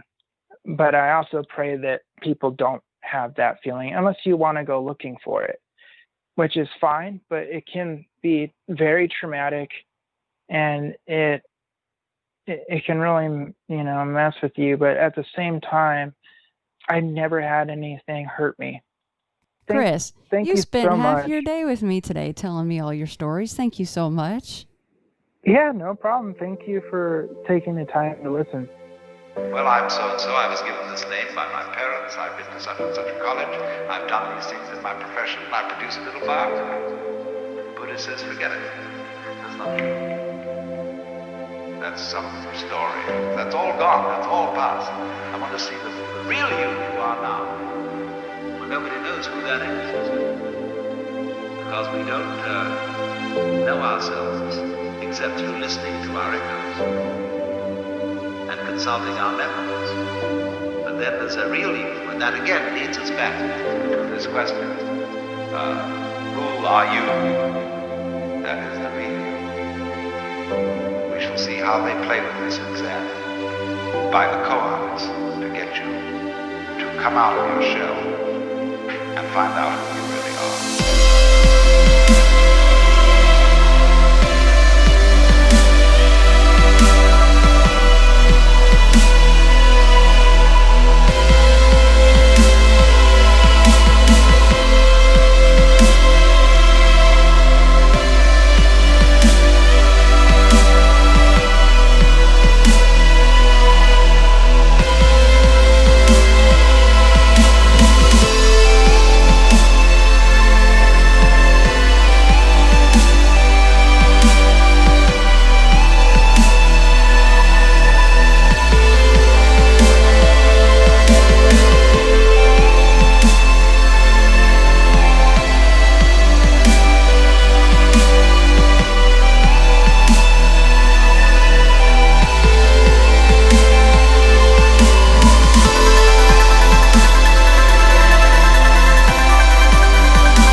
example, are quite divided on this. They will say, no, we don't believe literally in reincarnation. That after your funeral, you will suddenly become somebody different, living somewhere else. They will say reincarnation means this, that if you sitting here now are really convinced that you're the same person who walked in at the door half an hour ago, you're being reincarnated. If you're liberated, you'll understand that you're not. The past doesn't exist. The future doesn't exist. There is only the present. That's the only real you that there is. The Zen master Dogen put it in this way. He said, the spring does not become the summer. First there is summer, and then there is spring.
When you settle down in the train to read your newspaper and so on, you are not the same person who a little while ago left the platform.